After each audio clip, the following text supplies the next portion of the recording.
All right. I am live and waiting on Allison. I don't know if Allison is riding the horse and putting her away or what's going on, but she should be joining us very soon. And wow, that is soon enough. How are you doing, Allison? I'm good. Sorry, I had to go to hot yoga tonight. I just had to, so I Hey, look a mess. But oh my. Were you high when you did the yoga? That's the only way I can accept it.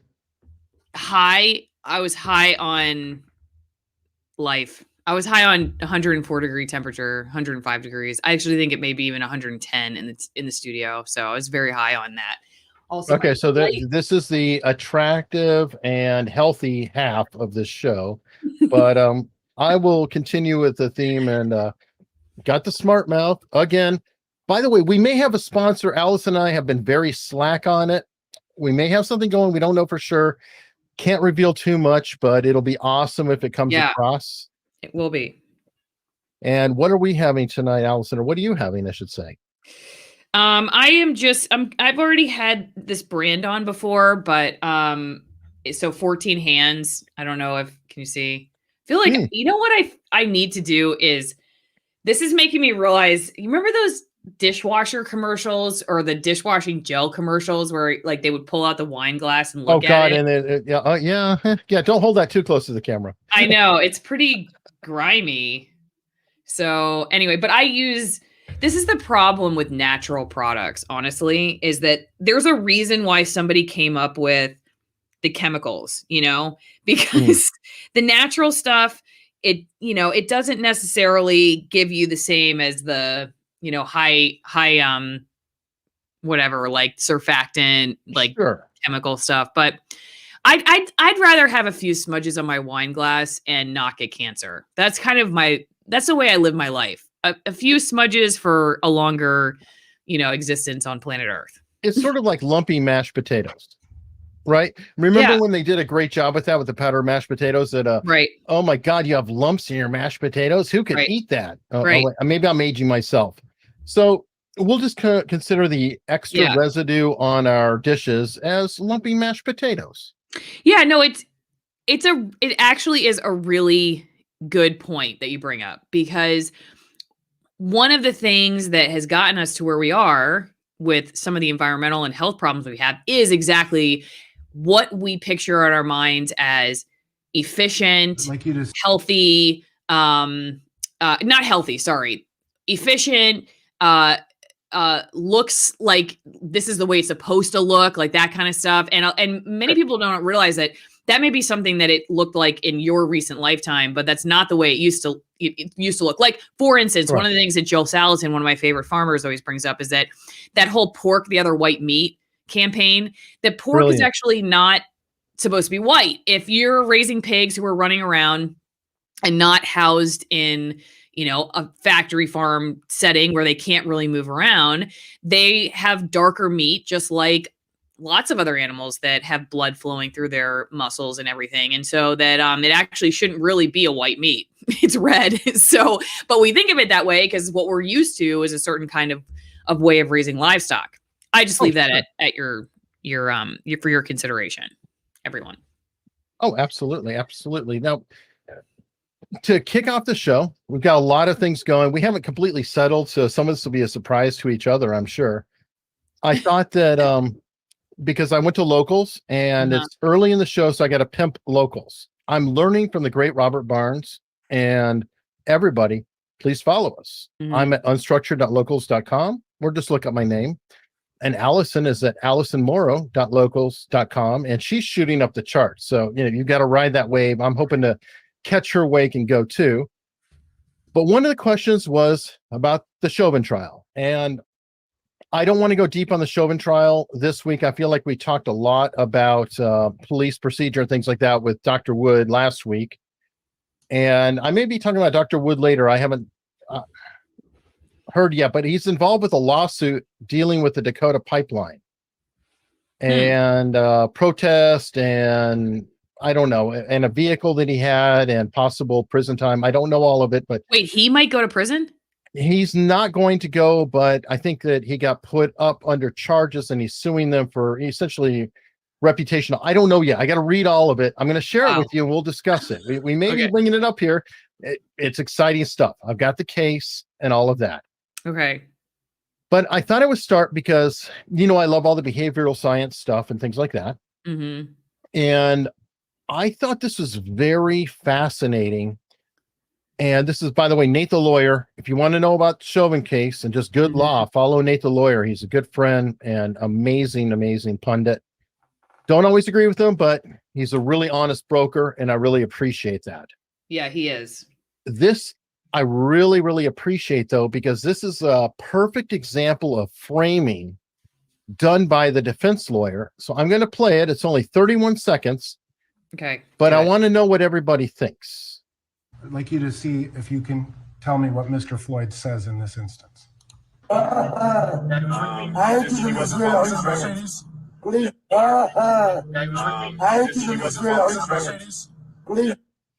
You hear what he said? No, I couldn't make it out.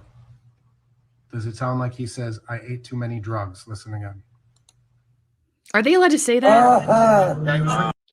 Well, that's exactly my point, and why I wanted to bring this up, because think about it for a second. He just primed, I think I said projecting, but he just primed the witness to say, did he say that? So then if let's say you hear it again. Right, now, of course you're going to hear. Yeah, right. Well, Exactly. possibly you are. And okay, I'll be honest. I can't quite tell what the hell he's saying exactly.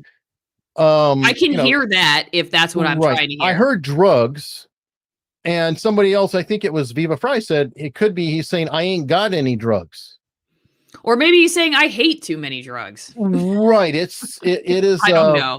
But you're right. You're right. It's weird. I've never, I guess, I don't know. I didn't hear, did the judge say objection? Or did somebody say objection? I haven't heard anything about it. This is the only thing I saw of it, but I was like, okay, we got to bring this up because this is a fantastic example of priming. In fairness, it's clever as hell because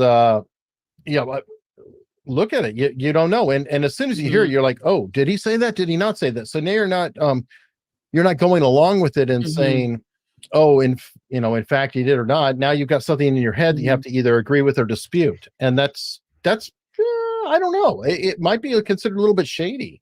It's a really good example of what happens when reporters ask questions of interviewees sometimes.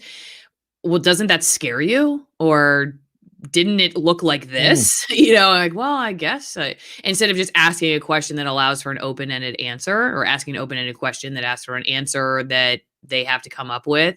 And that kind of stuff happens all the time in the news business. And that's why you get certain answers. It would be really interesting. Of course, this is not going to happen for time reasons and other reasons, but to always be able to hear the question that precipitated the soundbite that you're listening to. So you could have more context for what they're responding to. And a lot of times, most of the time we don't hear that, but that I remember, I think I actually played, on a video I did about when Trump was diagnosed with COVID and doctors and their responses. And there was a doctor at the University of Washington, that medical school, I believe, that was interviewed by Cairo, a local TV station. And some of those questions that were asked of him, I mean, listen, the guy was super biased against Trump. So you could have asked him, the most open-ended question and he's still going to slam him. But some of the questions were a little bit leading in that regard too. And like, I remember hearing another guy once asking about, okay, so now that he has COVID, do you think Republicans or Trump supporters will finally take it seriously? I mean, do you see how that question elicits a certain response? And so it's a good example of, it doesn't just happen in court. Obviously, anyone who's asking questions that's, you're trying to elicit a response, you already have a narrative in your head. That kind of stuff happens in news all the time. Yeah, somebody in the chat brought it up. Some people say. Yeah, right, exactly. And that's a fantastic one in it. And I can't help but say, what? Who? Jim Acosta? You? Sorry. Yeah, right. But I mean, that's a perfect example. CNN. Some people say, we have heard. Speaking of CNN, should we go to how there are too many? Absolutely. My friend asked me if I got his text. Brooke Baldwin is upset that she got fired or not fired. She kind of has been displaced. Would that be a better term? I don't know. I didn't have time to read the article that you sent me because you sent it to me while I was in yoga. Oh, well, there you go. However, I can look it up right now. I thought she was just complaining about too many men in leadership. Was there something Well, else? she is now that she's leaving, but okay. She did get displaced on her show. I forgot what yeah, let me look what this up. displaced her. I'm not really, I confess, a big CNN, and in fairness, or Fox watcher. I get most of my news online. This is Brooke Baldwin, right? That's correct. Brooke Baldwin with an E on Brooke. Leave really comfortable job. This is USA Today. Well, I picked CNN or not CNN. Well, it is the Post. Normally, I try to pick the opposite of, whoever's going to spin things badly. It works really well because Newsground. You talked about Ground News, right? Mm-hmm. Mm-hmm. According to Ground News, I'm an 80% lefty. Yeah. Well, okay. So okay. I'm really glad you brought this up because I talked to a friend of mine who works for a conservative think tank. Okay. So it's like, he's he's on Twitter. He's out there as a conservative. He covers environmental stuff. That's how I knew him, because I used to interview him sometimes when I was back in that world. And, since then have become friends and just, check in every once in a while and hear how he's doing. And so he saw my video about Ground News with the CEO and founder, and he checked how his Twitter is listed, and they have him listed as leaning left when he doesn't lean left at all, and he's like open about that, but he does talk about the environment a lot, and environmental news is typically, it tends to lean left the way that it's talked about, but he's tweeting it with a comment that's a criticism because he's on the right. And so it's interesting because Ground News isn't picking that up. It's just picking up interaction with the specific material. So I think that was a pretty obvious, because you and I had been talking about, like, does Ground News take into account how you are interacting with the news, not just that you're interacting with a certain news source that they have identified as left or right? And it seems like no. But I'm gonna write the CEO and see what she says about that, because in this guy's case, he's interacting with what would be considered left-leaning outlets who are talking about the environment, but when he tweets about them, he's writing a criticism from somebody who's more conservative, and it doesn't appear that Ground News is picking up that distinction. Sure, I totally agree. And actually, you know what? Let's look it up. Because your hatred, your vicious, horrible hatred of Twitter, are not actually on here, so we'll have to suffer with me. And we have Kevin Linville, who's in the chat, who is a hardcore right-winger. I see. How are you doing, Kevin? And we have Barnes Law, who you'd expect to be to the right. And, Viva Fry is called a right-winger all the time. He's actually really not a right-winger. He's pretty much down the middle. I am not 86% left, but this is a perfect example of I'm not trying to game it. What happens is, if I see an article and I feel like the perspective is from the right, I will deliberately try to find a left-wing source or an alternative source and then share that perspective. So that way I'm not accused of, carrying Fox News water or somebody else's water. So in a weird way, I'm actually coming off as maybe more leftist because we are, or because I'm sharing what are considered left-wing sources. And I do think that might be a hole. I'm kind of happy about it in a way, because I really don't necessarily want to wear my politics on the sleeve. Right. Well, it's not in fashion. It's not in fashion to wear it on your sleeve. No, actually, it is very in fashion right now. But Eric, you and I like to go against the grain. So true. So, by the way, speaking of against the grain, we kind of had a little bit of a dispute this weekend. And that was an extra short video on Patreon. And I will say that the vast majority agrees with you, Allison. Boom. They're wrong, but they agree with you. They're just man haters. That's what it is. No, the basic conflict was I'm saying that Patreon is just up to the same old routine. Yeah. and censoring creators by suspending them or firing them or whatever else. And Allison is saying that they're following a government narrative. Do you want to go into that? Well, yeah, but don't we need to go back to Brooke? We never really discussed the whole gender and at CNN side of it, right? Didn't we? Okay. So we don't really totally know. She says she feels too comfortable at CNN and that's why she's leaving, but who knows if that's really the case. But did you say she was displaced? That tends to make me question the comfort of it. You mean because they changed their lineup? Is that what you're talking about? Well, yeah. If you're on a primetime show and you get knocked down to another hour or your show gets removed, I'm guessing. Yep. And so like Martha McCallum was moved from her slot on Fox to like 4 or something. I think I want to say she was at 7 and they moved her to daytime, maybe even earlier, like noon. I don't know. I know it's a lot earlier, not prime time anymore. Right. I have a very good friend who produces for her still. And the big question was like, are you going to stay? Are you going to go? So I think she's still there, but you're right. It's when you get bumped out and the person's like, maybe it's time to go, and it could all play into it. It is hard to believe that getting bumped, you would be too comfortable. That would seem like a very uncomfortable point in my career if I'm losing a good slot for a lower rated slot. That would make me next contract negotiations, you're not getting a raise. Right. So I'm looking at the New York Post article. So the most influential anchors on our network, the highest paid, are men. My bosses, my executives are men. The person who oversees CNN Dayside is a man. My executive producer for 10 years is a man. So I've been surrounded by a lot of men.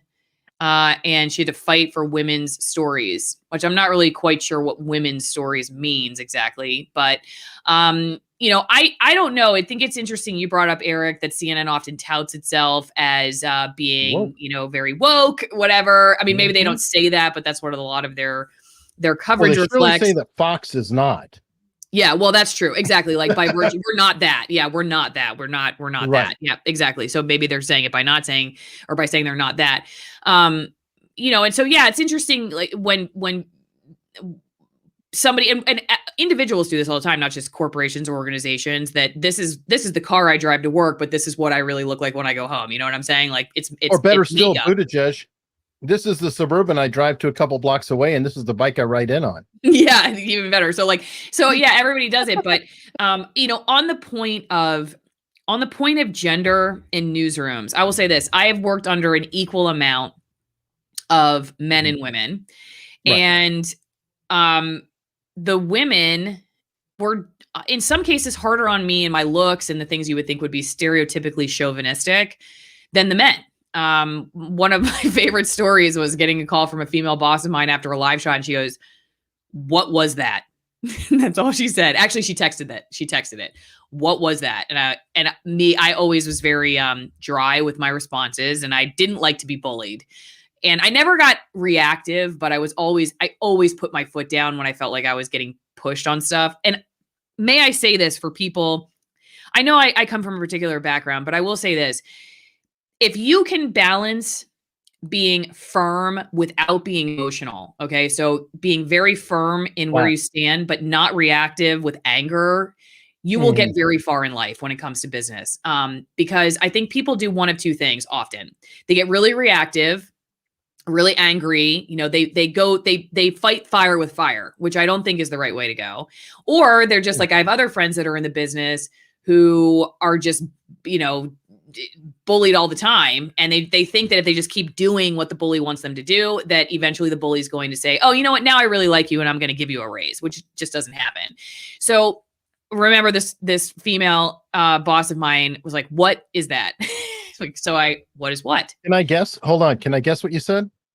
Yeah, go ahead. A segment. Or no, I just said flat.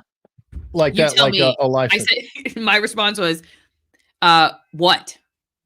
What are you, cause all she said was, what is that? So what is what? And she wrote back and said, your makeup, your hair.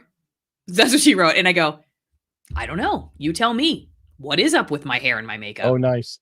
And she said, it looks terrible. So so I said, okay, thank you. That was it. I just ended it at that. I'm like, and I just never changed. I'm not going to sit there and make excuses. And I'm also not going to, I go, oh, thanks for letting me know. Anything else? And she goes, no. I'm like, great. Okay. Well, thanks. Thank you. It was nice working for you today. Bye. I just think people who assume that just because you have male leadership, that you have one kind of leadership and it's the same thing with race or whatever else, right? You look a certain way, so you must think a certain way. You must be this kind of gender, so you must treat people a certain way. It just is not the case. I had, much more like sensitive, caring male news directors, and I had some really snarky and just difficult female news directors who were just as bad. And frankly, the consultants who came in, the image consultants, they were almost all women. I don't even think I knew one male image consultant. And these women are the ones that are taking you out. Not me, of course, because I was beyond hope. So they never took me out. But people, you were the hippie. Alison, the hippie in the back. They were like, she must not be on air. I think that's why they like overlook me. They see me in the newsroom and they think she's a producer, or maybe she's an engineer or something, because like somebody on air would never wear flannel. I remember when I got a brand new assistant news director, and she looked at me. I said, I walk up to her and I go, is this okay for being on set? And I was talking about my hair specifically. I was like, are you okay with this? Because I think I had it in a ponytail. And she goes, and I didn't say exactly what I was just like, does this look okay? And she goes, well, the shirt, because I was wearing flannel, black and red flannel, like a hunting shirt, which I've worn on this channel before, or my channel. And she's like, no, that I would put on a blazer. I go, oh no, this is vintage Alison. Like, I've worn this in the studio probably 10 times at this point. I'm not asking you about my flannel. I'm asking you about this, So I'm like, the flannel's not going anywhere. The flannel is trademark Alison Morrow. The flannel comes with me wherever I go. But that was another female, another one. And the guys didn't care. My male news directors didn't care that I wore flannel on set. So it's just one of those things where just because you have guys, and here's my last thought on this. It is really hard to be like, I knew very, very few women with families who were shooting, editing, reporting, working really hard like I was. I knew very few women because they wanted to take care of their kids. And it was virtually impossible to be like low stress and be the kind of mom that I wanted to be, and stay in that career. It just something has to give, and it's a very jealous mistress, TV news is. And Sure. So, there are a lot of workaholics that make it to the top, and maybe that is a male thing versus a female thing, but a lot of women just choose, like I chose to leave so I could have a family. That was important to me, and I didn't want to do it while I was doing that job. And that wasn't because I totally could have, if I had wanted to go that path. I know the corporation that I used to work for, they really want women in leadership. But I looked around and I found very few women that did what I did. Like I don't even know if I knew one or two that did exactly what I did. Almost all of them were men. And I absolutely just refuse to believe that it was because they only wanted men doing the job. That's just not true. They wanted women doing that job, but there are just not a lot of women who, they get to about 26, 27, maybe 30. I made it a little longer because I got to hang out in the woods with animals for a while. So I was a little bit more sane than most of my coworkers. And they're like, what, screw it. I'm going to go into PR as I want to have a family. And that happens. And that's not because the news station is just choosing men over women at all. So those are my 2 cents. In fairness, though, the pushback might be, and there has to be some acknowledgement that it could be such an oppressive, quote unquote, environment that the men are pitting the women against each other, like they are being indoctrinated and trained to go against each other's throats. I mean, I've heard that before. Yeah. Please correct me on that. But I do want to put it out there to say, yes, I have heard that. I absolutely believe that like women can be tougher on each other. My mom used to talk about this as a doctor, that it was like the receptionist would call her Mrs. Blank, and she would call the male doctors Dr. Blank. Is that a society thing? Is that what you're trained to do? I don't know. I'm sorry, but I feel like the way you treat somebody is your responsibility. And I guess I don't know. I'd have a hard time going down the path that you're just some mindless twit who's been brainwashed to be harder on your own gender. True. I'm not that way. So how did I end up okay? I don't know. Okay. Yeah, no, I mean, and that's fair. And that is almost like a soft bigotry of low expectations type of situation. So yeah.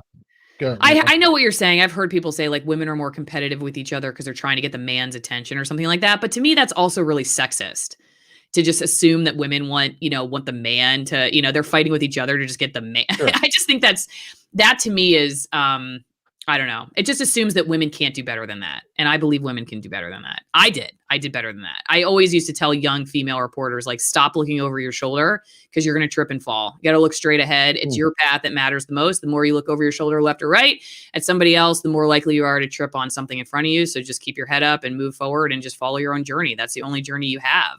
And I just think that's, to me, it's an excuse that, I don't know. I think it doesn't give women enough credit.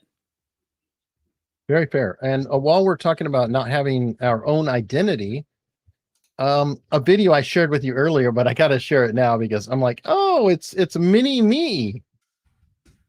Yeah. They cut out everything that showed that their narrative was Does this a look piece like of forced anybody manure. that anybody And knows it shows by you chance? how dishonest. These are smear motions. That's why nobody trusts corporate media. Oh, his hands. They are a disaster Oh, what they're God. doing. They knew what they were doing was a lie. Yeah, okay. I knew what they were doing was a lie. Everybody here knows what they were doing is a lie. They know that we know they're lying, and yet they continue to lie. And they lied and they lied and they lied. We offered them the information, and they declined to interview the key people. Pretty funny. Because they didn't want to let go of the narrative. Well, guess what? There's going to be consequences for that. I think everybody can get the point, but come on and tell me there might be a little bit of an influence there from somebody. I used to, or I don't know if I guess we're not talking about Trump that often anymore, but Jimmy Dore used to call him Donnie Tiny Hands. Oh, yeah. Donnie Tiny Hands. Yeah. But he does have kind of like little hands for, I don't know. I guess Ron DeSantis. He's like 6'2". Normal. Yeah. Huge I'm lie. sorry. You know what? So DeSantis may be doing a good job, but I am seeing early Trump stages, even the verbosity. There's a few more ums put in there, and he doesn't have quite the flavor yet, but it is very, very close to him. Courtney Gray says, I think it's about female culture, part of toxic femininity. Go back to what we were just talking about. Yeah, right. Calling it toxic femininity. Yeah.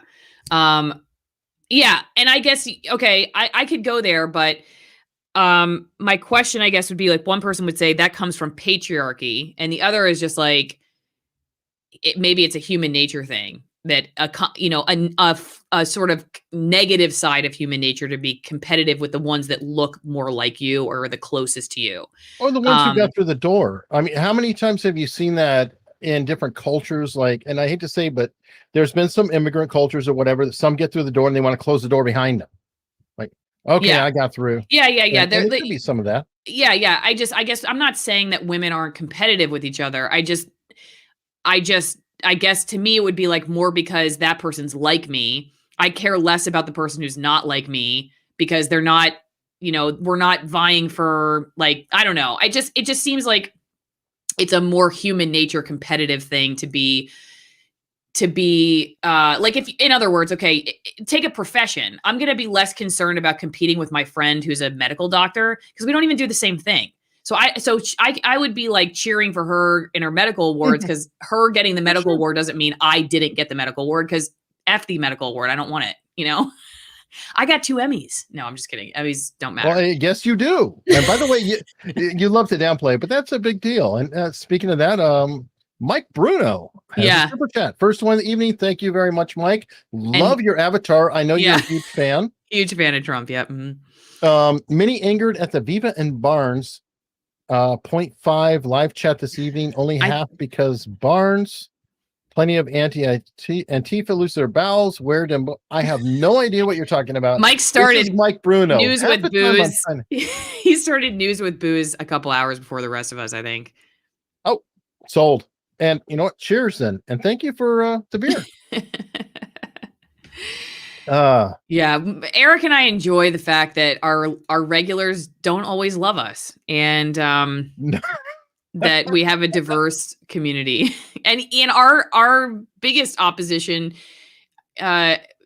actually is in some cases more dedicated than some of the people that like us, right? When it comes to paying attention to what we're doing and following what we're doing and whatnot. So that's cool. Hey, you know what? I'm actually flattered, whether you hate me or don't, that you're watching. I mean, that means that it's having an impact in some way or another. And if you don't agree, fine, please let me know. Yeah. I do learn slowly. I'm not that bright, so it may Yeah. take a lot of times. So make sure you watch a lot. You might have to watch a few times and comment a few more, but eventually maybe I'll learn. I don't know. Especially I should steal the barns. If you comment on locals, I definitely will see that. I don't know what they're talking about. I did see that Viva had Jack Murphy on today, who that was tonight. Yeah. Okay. I interviewed Jack about a month ago, and I just have not posted the interview yet. Yeah. And I saw that and I was like, Really? he beat me. But I do have the Well, you interview. know what? I beat you with Nate. What's up with that? Yeah. How did I find out about Nate? I can't remember how I originally found out about Nate. Somebody told me about Nate. Anyway, somebody I think on my channel told me about Nate, and it was cool because Nate and he had his Breonna Taylor video and I had my Antifa video go kind of bonkers at the same time. So we both went from having like 1,000 or 2,000 subscribers to having, tens of thousands of subscribers. And I remember him being like, I'm waiting for my video. Do something very controversial. Yeah, I did that. I did a couple Lynn Wood videos. I still get flack from them. I don't get that kind of. Maybe that's too controversial. I don't know. Those are the videos I actually never commented on and won't, because I'm like, I almost regret stepping into that mess. I've had a couple of videos like that where I'm like, I wish I had never done that, but yeah, it's I don't know. I don't want to gain from people who are having a hard time.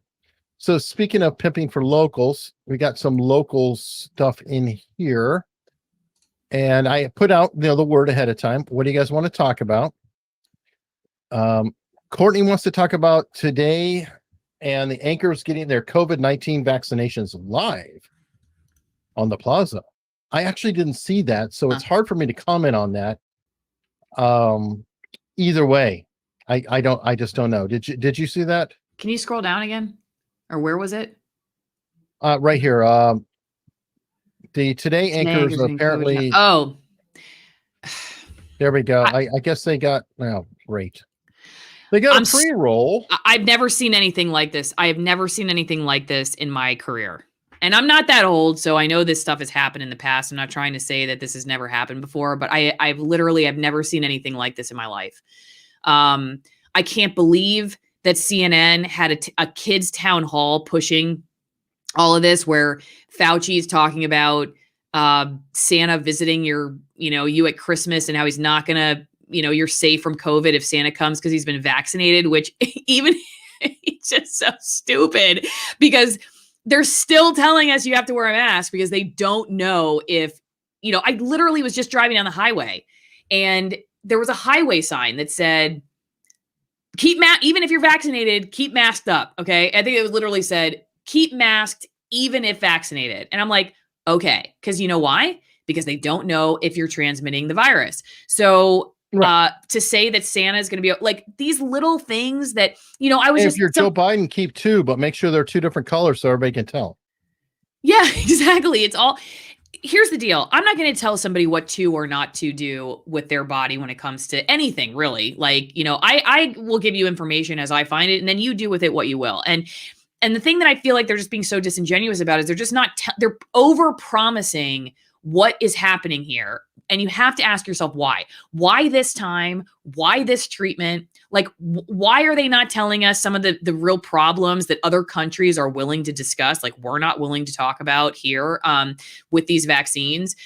I just, it's crazy to me. And so then to have anchors that are pushing a medical treatment, like, am I missing something? When was the last time? Do you remember hearing something like this?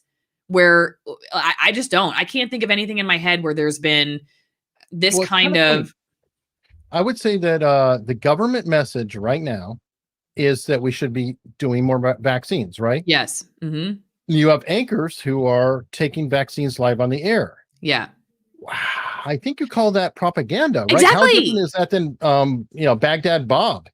Yeah, it is to me. It's like, I don't care. Listen, if you think like you want to go get the vaccine and you believe everything that comes out of Fauci's mouth, okay? Say you're that great. Okay, you're an anchor who believes all that. Great, go get your vaccine. Like to be doing this live on air, what is happening? That it would be like, I don't know, dude. I'm trying to think of I can't. I'm trying to think of an example in my head, but I just can't think of it. And this is why, to go back to what you brought up earlier that we disagreed about with Patreon suspending Whitney Webb over her article on COVID. Look at And this is a pro. This is a pro here. Perfect callback. what? Oh, that I circled You're back? You're calling back. Yeah, good job. Yeah, and still doing this with wine in my system. So that should just show you the power of the 360 circling back. It's that yoga. It could be. It could be. So for her to get suspended, and they say the reason is not misinformation, but that what she wrote about could potentially dissuade people from getting the vaccine. That's basically what they wrote. I mean, they said specifically dissuade them from taking preventative actions, but her article was about the vaccine. So, that's what we're going to go with, according to her and their exchange. Right.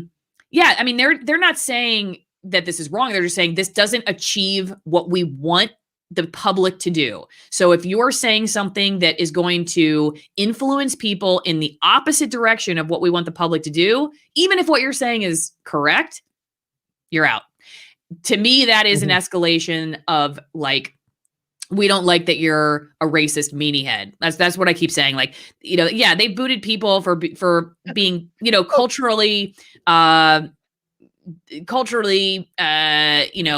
what's the right word, Eric? What am I looking for here? I don't know, inappropriate. Yeah. But in fairness, I've got to push because please. Sargon of Akkad, Carl Benjamin used a racist term criticizing someone who is a known white nationalist racist, if you will. Yeah.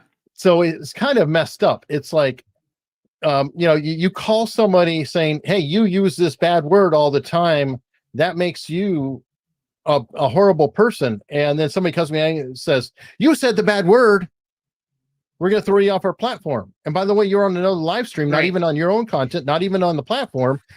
And that's why my argument was that no, Patreon is pushing a message or they have a belief. And in your case, I'm saying, yeah, they believe in the government and they're doing this. And my thought is that it doesn't really matter if you go against their narrative or what they want, they'll throw your ass off. Okay. And yours was they were escalating. And you win. Do you know like TJ Maxx versus like the Big and Tall store? All right. They're selling the same stuff, but one's like a little larger in size.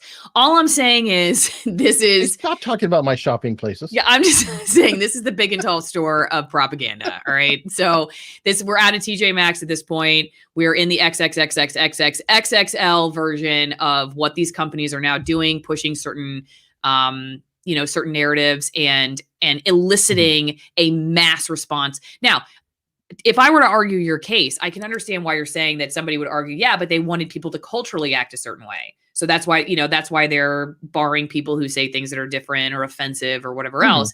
Okay. But to me, that is not as direct and aggressive of scale. It again, not content, but scale. That's what I'm talking about here, of collusion between government narrative, big tech corporations, and now journalism, because this particular journalist did not push the party line. To elicit a public health response. And they could have very significant immediate consequences, not the least of which is not being able to work, not being able to travel, not being able to go to school. These are significant consequences, and that's why I just call it an escalation. That's all. I don't disagree with that, but I'm saying that's Patreon reacting to the escalation that's everywhere else. But Patreon are already assholes.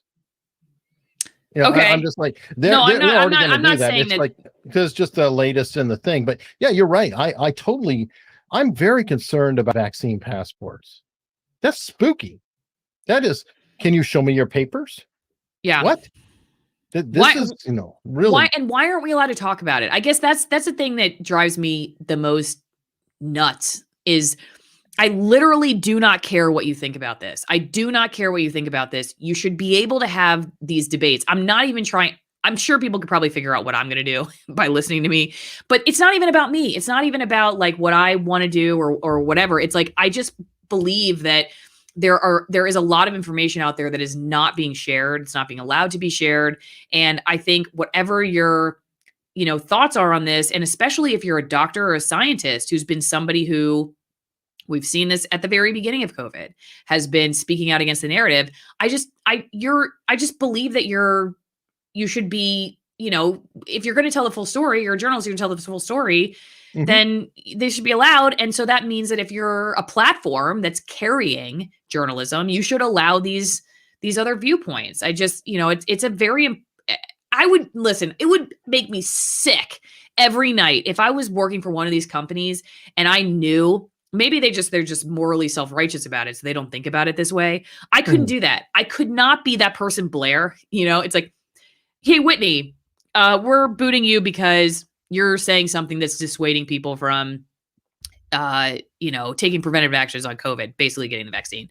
So take it off your website, and then we'll reinstate you. I don't know how somebody like that sleeps at night. I do not know how. And maybe it's just because like they're thinking, hey, they don't know, and they don't want to know, just like people in my old industry.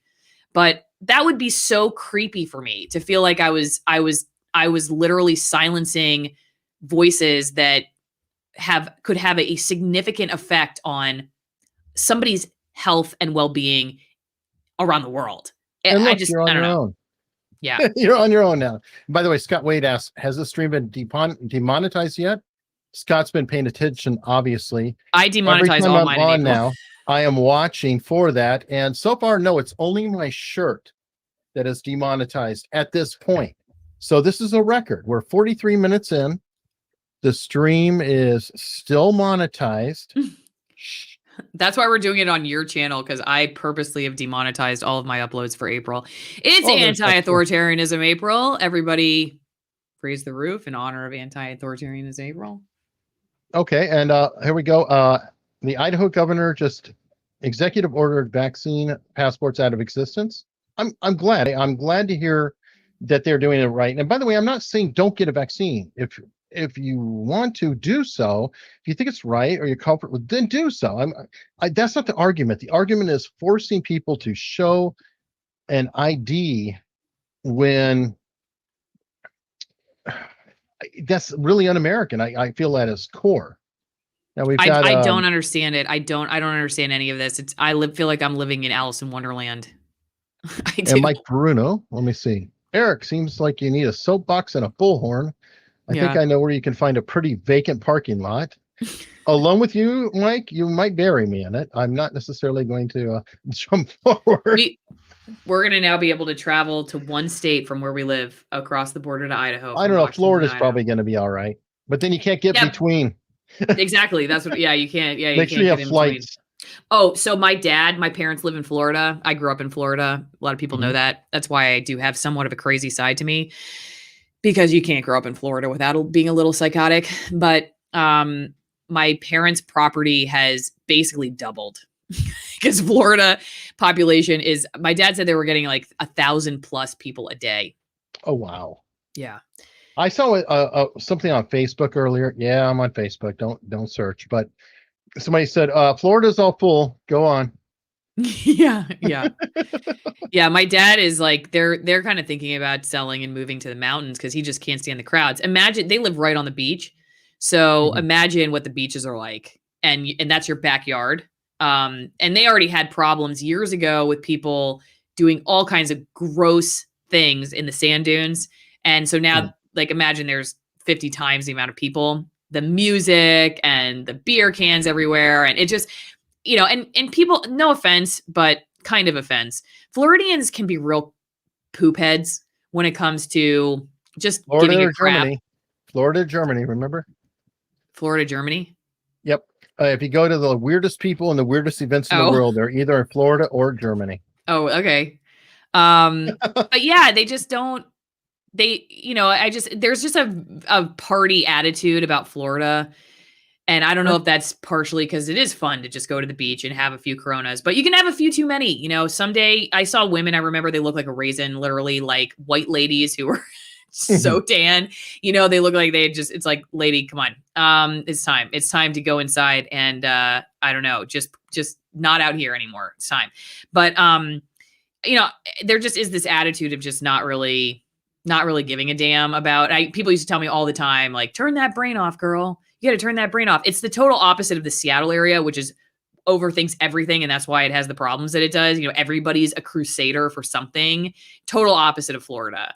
So we'll see how that changes with people moving there. Maybe something's different, but the Florida culture is definitely more carpe diem, just put on your thong bikini, grab a Corona and put on the right day. On the mode for weird. Somebody in the chat pointed out Alex Jones was right, and in actuality, he was trending earlier. Mm-hmm. He was? Yes. And this is Newsweek. Okay. Obviously not a right-wing source. Alex, I'll do the Viva Fry thing. We'll just say AJ. I shouldn't say the name, Voldemort too many times, even though that's probably going to be canceled too, because Rowling's in trouble. He's crazy, but then he comes up with stuff, and there's this like possibility, like the quote gay frogs. Everybody goes on and on about the gay frogs because that's funny, except there is a chemical in the water that does have problems with frogs, and it's not gay, it's hermaphrodites. But anyway, it's a very wild situation. Well, here we go. Silicon Valley is studying how blood from younger folks can work to help counteract aging. And this reminds me of stem cell research. I don't know if you've read into some of that, and it's not necessarily like there's obviously the W stem cell stuff that everybody's worried about, but there's actual stem cell research where they pull your own stem cells and then, run it through a centrifuge and then inject it back in like your knee and stuff. And people are seeing very positive effects. Have you looked into any of that? No, but I could talk to you about animals changing sex based on chemicals. I could talk about that all day long. Good. All right, here we go. Well, so, well, I mean, there were fish that researchers were very concerned about, salmonids, male salmon, basically, that were starting to produce egg yolk protein in Puget Sound because of all the estrogenic compounds. And it was during the time that the big story that made it on Colbert and everybody else was that there was cocaine and drugs in the water. Like I just remember Sammy the Salmon. I think it was Stephen Colbert who did a skit. Sammy the Salmon, he's like jumps on the desk and his eyes are all bloodshot and he's like, hey, back when he was funny. Yeah, back when he was funny.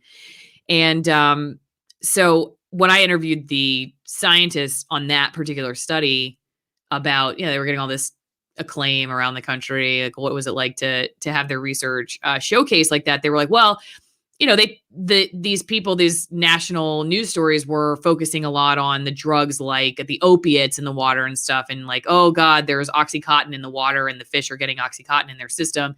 But they said what they were more concerned about and what was far more prevalent were the estrogenic compounds that they were finding in the water that were getting into the fish. And they were causing sex changes essentially and hurting the reproductive systems of the male fish. And it's just to let everybody else know, most of the chemical compounds that have hormonal effects on us, and this is, we're talking about soaps, scents, surfactants, cleaning solutions, detergents, all the stuff. This doesn't have testosteronic effects. I've never heard of one, and somebody can bring it up, but I never hear of something having like a testosterone effect. It's almost always estrogenic. And so, so you have to BPA or whatever. Or... Yeah, exactly. You have to believe that that's affecting us too. Deodorants, same thing. These things have, they model estrogen in your body.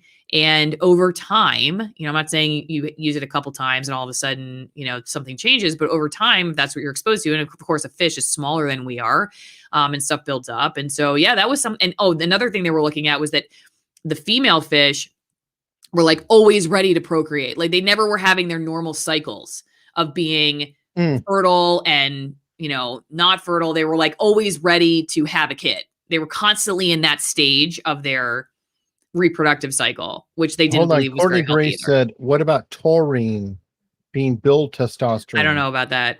I don't know either. I'm just asking. Ask my husband. Let's get Lynn on since he drinks that crap. Yeah, that's one of us. Yeah. He drinks Monster Energy. I don't know if that is the same. I think they're all the same. Okay, well, crazy. Yeah, well, and that's the weird thing about, I don't know. I've heard that before about the T word, I guess, or Trump, but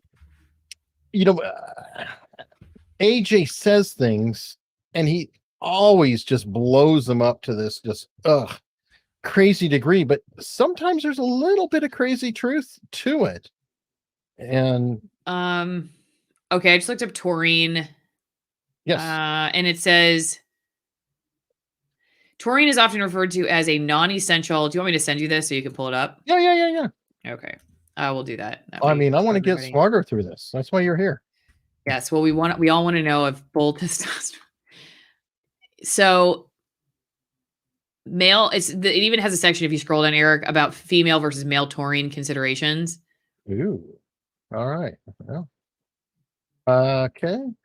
Male versus female, and it helps if I display. There you go. Yeah. So. And an ad. Thank you. All right. So it appears that what this is saying anyway is that it can have different effects on a man versus woman. So it's not just like you're taking a male, like you're going to just have the effects that would be considered male. And it sounds like taurine is a major component of healthy bodies. So just generally speaking. So I don't think that it's just bull testosterone. I think Courtney's warning you. It's definitely in Monster. Let's hope he doesn't go bald. Hey, Courtney, I don't drink Monster drinks, and trust me, there's no hope for some of us. Listen, look at this. Taurine is stored in the maternal tissues in early pregnancy for later transfer to the fetus. It doesn't. I think this whole thing about taurine being bull testosterone is a myth. I think it's an urban myth. So as Dan S says, or Courtney says, it's an amino acid. Yeah, it's a load of bull. Exactly. Yeah, it's in a non-essential amino acid. So it's not a male versus female thing. So come at me with something else. All right. See, still nobody's been able to prove to me that there's testosterone effects of chemical compounds. That's going to be chat, not me. I will say that if Lynn's only problem is being bald, then he's done pretty well. True story. I come back from my work trip. I was gone 24 hours this weekend, and I come back and there's 6 cup of noodles, like empty cup of noodles on the counter. That's literally all he ate while I was gone. Cup of noodles and 2 Monster Energies. Like, how did we end up getting married? I wouldn't touch that stuff with a 10-foot pole. In fact, I picked it up with gloves. Because he knows how to put it on the back seat. But, he is a field soldier or Marine. I'm sorry. And that's a sustenance eater. He'd probably just whatever. He can shovel it down. We still have his MREs. We actually have a video about date night. Yeah, we have on my channel, we have a date night MRE video. So definitely everybody go check that out if you want to see. Lynn made me MREs back when we were in the lockdown because you couldn't go out to dinner. Send me the link and I'll put it in the show notes here. Okay. Hopefully I do. If she sends it, maybe I'll remember. I'll send it. But I think the issue with people in the military is that I have a feeling they're already predisposed to not really caring about they get used to, and they're probably already predisposed to like and this is just my experience. Like the men, especially, like I've noticed a lot of guys like Lynn's friends are they're family guys. They're fixated on like their family, taking care of their family. They can almost be like, what's the right word? Like not like self-care is not their strong point, if that makes sense. No. And that the whole military's about breaking down and being part of a unit. yeah, right. Well, yeah, but except for that, like, if you would think that when you get into the unit, like, that's why I try to tell Lynn, it's an investment in the family unit for you to take care of yourself and not eat cup of noodles. Like, he would never feed Lily a cup of noodles. You know, he wouldn't like, he'd probably feed our dog, you know, poor Chaka, rest in peace. But, you know, I think that like he doesn't do it because he doesn't see it as like, it's like for him, it's like, it doesn't matter if I get sick or die. It only matters if you guys do. It's just that part. And like, yeah, but it does matter if you do for us. You know, it's an investment in us. So anyway, I'm still That's trying like to the airline. You need to put the oxygen mask on yourself before you can put it on somebody else. Yep. So, Yep. all right, Exactly. well, perfect. Let me see. Next item, because back to locals again, folks. Unstructured.locals.com, AlisonMorrow.locals.com, and I'm going to skip Kevin Linville for now and just jump right up to that's just for the moment. Is it? Can you give us our thoughts on what seems to be the blending of news with entertainment, eyewitness news, for example? And I'm going to put that all on you because I think you definitely probably have views about how it's become, so ratings driven, money driven, and entertainment driven. Well, I suggest that everybody go to my channel and watch my video that I just uploaded today with the two news directors who no longer work in TV news, who do somewhat of a not really deep dive, but they do talk a lot about ratings and when these news organizations went public and how stockholders and money go into all of this. But I think it's a combination of the fact that these are businesses, so they're trying to make money, and people are influenced nowadays to want fast moving, just, I don't know, people want entertainment. Listen, if people didn't buy it, they wouldn't sell it. So even though I'm a critic of TV news specifically, because that's my background, I'm also a critic of consumers in the same way that, like, when I talk about agriculture, I'm a critic of certain farming methods, but I'm also critical of the consumer that makes a market for certain things where all you care about is a TV dinner. You don't really care about knowing where your food comes from. You know, that attitude drives a certain market. If you're going to tune in to watch highly polarized, just propaganda talking points from one or another political party, if you like that, they're going to keep selling it to you. So there is a little bit of responsibility on our part to decide what we're going to support, and they'll stop selling it if people stop buying it. I can assure you of that. Sure. So anyway, just short answer to that is it's a business, and it's probably not just the news industry that has been the only influence. Maybe it's been movies, cinema, video games. I don't really quite know. But I think like we've just become, there's so much stimulation around us all the time that even when we watch the news, we want to be stimulated. And, people will listen to things like NPR now or 60 Minutes, PBS, Frontline, and take the politics out of it. A lot of people just think it's so boring because they just talk like this and they're slow and it takes an hour. Well, they have that put upon thing, especially if you listen to podcasts. And I hate that voice. By the way, if anybody wants to hear something just amazing, it's one of the few funny Saturday Night Live skits, and it's Alec Baldwin doing Sweaty Balls, and it is freaking hilarious when he does that. And it's like the NPR voice and his family at the Sweaty Balls, and you've got to hear it sometime. It is freaking wonderful. I'll be honest, I have a hard time listening to some people do podcasts when they talk really like meek like that, and they're just like because it's Ira Glass syndrome. It reminds me of when I was getting my master's degree, and everybody talked like they were drinking a double shot fair trade organic espresso at the local coffee shop, but we got to be up on the microphone, and so have that non-offensive quality to it, right?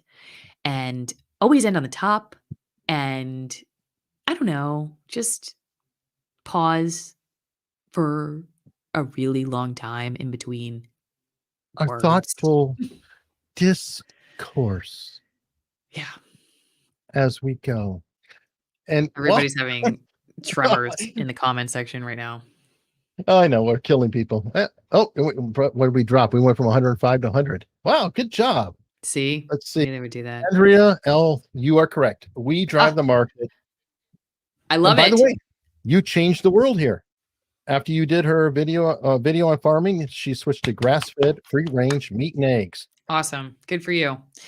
It's an investment in your health. You'll pay a lot less down the road on healthcare, and you'll give farmers the opportunity who want to get into that. The more people there are buying that stuff, the more opportunity farmers who want to do it will be able to get into local. A lot of it is just Mhm. getting local, because most local is pretty much that by default. I mean, if they're a small farm, they're not Small going farm. to be as easily Yeah. into the Mhm. industrial type of thing, right? Yeah, and you're helping the farmers too make more money, because a lot of these people who contract, there's tons of stories you can find online about what it's like to be a chicken farmer who contracts for Tyson or Purdue, and their life's not great. And the farmers that I know who are like independent, kind of like us, when we're like doing our thing on YouTube or whatever, it's like we're going to direct to consumer, and there's a lot of freedom there. And you may not make a ton of money, but you keep it. It's yours. You're not, it's not, well, I mean, okay, it's 30% goes to YouTube for the Right, super but chats. fortunately, we don't need as much money, Yeah. because we're by ourselves, so we Right. don't have a whole crew behind us or things Right. like That's that. true too. Yeah, exactly. I Yeah. mean, you Yeah. have A two little goes a long way. producers, Yeah. but yeah. Yeah. at least one doesn't eat much yet, and the other one only eats cups of noodles. Yeah. So Well, so that's, like I mean, that's cheap as you can get it. Red Ford said, my grandpa had 30 head and now you can't do that size herd. Yeah, I mean, don't you know. can, Yeah. depending on where you are and who you're selling to. I know some farmers who have around that, but you can't do that if you're going to ship to another state. You have to have, your community has to buy Yeah. your cows. The people I bought our cow, we bought a half cow last year from ranchers who probably only had that much. And that's what they do. They're just raised cows, and they sell half or quarter or whatever. And they're I mean, they're not rich. Okay. Don't get me wrong. Like, it's not don't go into farming or, some of the stuff no, we're you doing can't. I mean, to be rich, but they live, they live a life that they love. They live out Mhm. where they want to live, and they have a simple life, and they're happy. And I think that's another thing too. It's just like, in a lot of ways, this is one of the things I do like about Gary Vee and how he talks to people about, his like motivational, like business building thing, is that oftentimes, like, we think that success means bigger is better, more money, and that means then you got to work really hard. And not that like we don't work hard. I work very hard. I know you do too, Eric. But I also will only work as hard as I can still be, have the life that I want. I'm not going to ever, want more money, because I could probably hustle harder, but I want to be able to get Sure. enough sleep at night. I want to be able to be there for my daughter, so I fit things in during Right. nap time and stuff like that. And so I think it's just important. Like, a lot of the farmers and ranchers that I know who are doing the kind of ranching that I support, they're not trying to, be $1 million, multi-million dollar corporation. They're okay with being able to live on the land that they love, and to raise the animals that they love, and to know their family members, and like, that's what they like to do. So I try to support them. Courtney's got it right here. Land rich, dirt poor. That's what a farmer is. Mm-hmm. Kind of true. Yeah. Kind of true. And a lot of times that's been the retirement, at least in areas that I've lived, is they literally sell the farm, and then that's when they Mhm. can finally escape. And here we go. Life Yeah. of Brian. It's a business. Tell that to Gary Webb. He generated huge sales for San Jose Mercury. The CIA-media drove him out. They did more than drive him out. He's two to the head, Gary. As in, he managed to commit suicide with 2 shots to his head. So it's a skill. Not many people can commit suicide with 2 bullets, but he managed to do 2 to the head. Who is that? Gary Webb. Gary Webb is the Oh. guy who exposed the connection with the CIA Oh, and the crack yeah. epidemic Okay, I see, throughout because you pulled up the super California. chat. Sorry, I'm watching on YouTube, not Streamlabs, so it just came. Okay, got it. Sorry. All right. Well, here we go. I don't know if it's quite on track. He probably did farm stuff and things like that too. I think he was a populist, but he definitely exposed a lot of things. So we're coming into a close. I guess I will go back to Kevin Linville, and I'm going to dump it on Allison because I'm boring. Can we get a bio moment from you two? Tell us something we couldn't actually believe you've done in life. For example, I was a Russian dancer, not professionally, just to embarrass my kids in front of their friends. And actually, I did think of one. Weird. All right. Okay, go ahead. I lived on a Russian cruise ship for Oh, several months. that's cool. It was a dump. Um, And it had the most miserable staff who hated our guts. It was really an ironic situation because I was in Guantanamo Bay, Cuba in the 90s when everybody came off the boat, when Clinton turned them back when they came in. And we were feeding over 100,000 refugees there.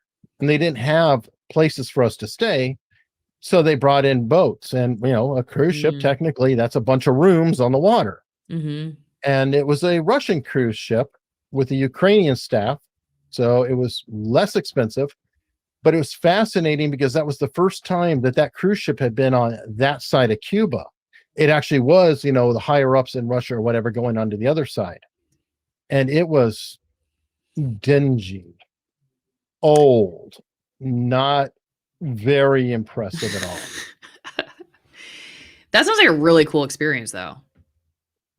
It was interesting experience. All of the Cuba experience, I've talked about it before, but that was probably one of the most meaningful things of my entire life was taking care of the Cuban refugees. Yeah, I bet. Wow.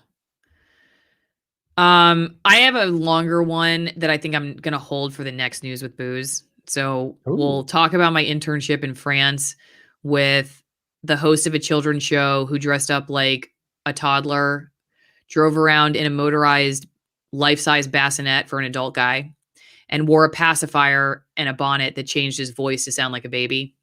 I'm very scared that something happened with him later legally. It's very scary. It's an only in France kind of show. It's an only in France kind of show. Going somewhere. Okay. And I was their only American intern, and I used to have to translate when kids would come to audition for the show and sing Britney Spears songs, and they would sing in English, but nobody could really understand what, like, they didn't know what "Hit Me Baby One More Time" meant, and I'd have to listen to like performer after performer saying "Hit Me Baby One More Time," but they didn't really know what that meant, and they were French speaking. But the day or several days of shooting the show, a lot of crazy things happened, and I had to like make sandwiches for 150 people. Anyway, I'm not going to get in all of it, but I will tell you, I lived what would be most people's serious nightmare in Paris, France. Hey, no, that's silly. Okay, everybody. So the quick story. Yes, stay tuned for that. But my one quick story is that you can say at a cocktail party is that I used to take my horse Sassy, who's alive still today. She's 28 years old. You may have seen that she just turned 28 over the weekend. Happy birthday last week. Thank you.